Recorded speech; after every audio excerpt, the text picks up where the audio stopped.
Okay na. Sige. Uy, ano to? Kimchi pancake. Saan galing to? Niluto ko. Kasi ito yung favorite na breakfast ng QT18, lalo na kapag nasa tour si. Wow, pati yun alam mo. Ay, sir, ito po kasi si ma'am, fandom nung QT18. Ako, sir, lahat ng mga videos doon, pinapanood, di ba pinapalo? Kailan kaya sila mag-concert dito? Saan makapanood tayo? Ay, siguro matagal pa yun. Kasi syempre magpapahinga pa sila katatapos lang ng concert nila sa Vietnam. Sino yung QT18 na yun? Parang hindi pa narinig mga yun. Hindi pa.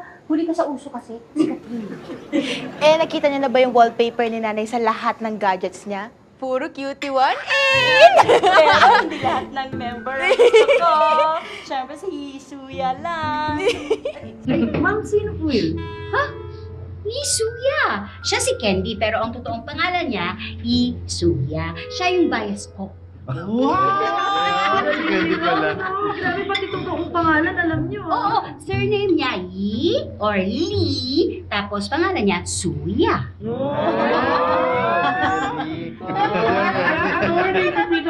Naku, eto na naman to. Pito, pautang naman oh. May emergency lang ako eh. Alam mo ko si Candy, Suya. Ito si Kaka. Anong kaka? Kaka Suya. Doon ka mangingi kay Kaka Loy.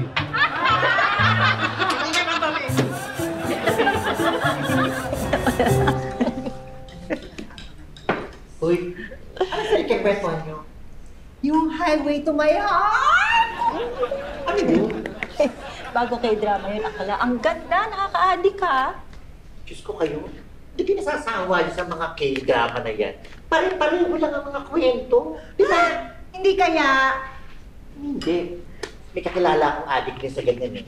Lagi nga nakatingin dito sa leg ko kapag kinakausap ako. Nag-iintay ng subtitle. Hindi niya lang type yung scarf mo. Okay, ano na? Ano na tayo? Ay, sir, ito na po yung study poster ng PM Mocktail. Ah.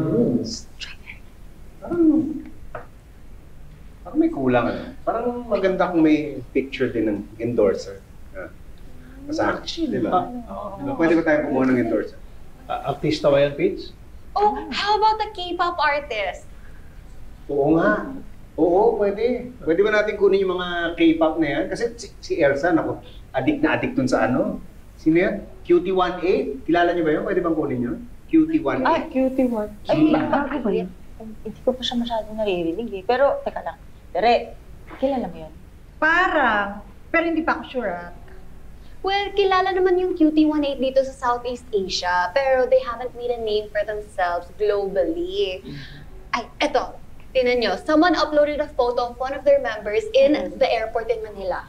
Oh, si Candy! Ay, Candy! Si Candy, yan yung leader ng QT18 yung sinasabi ni Elsa. O nagbabakasyon nga dito sa Pilipinas kasi kagagaling lang sa concert doon sa Vietnam.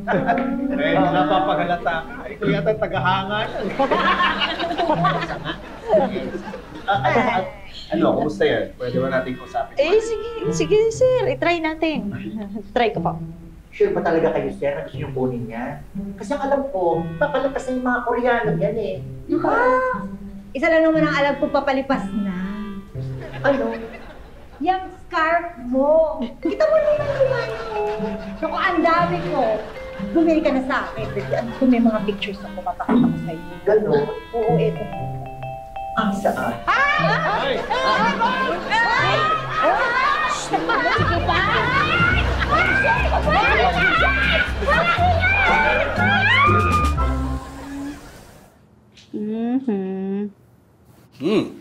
Uy! Ano yan?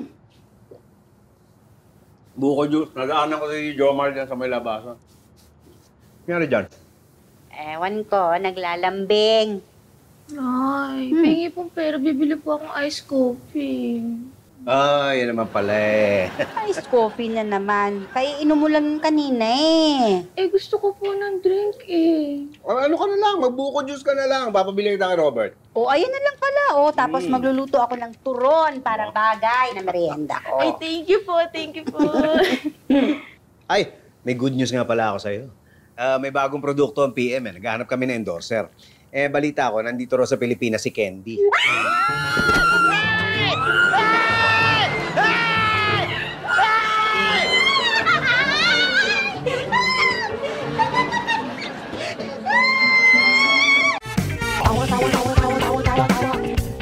You lost! Click and subscribe now!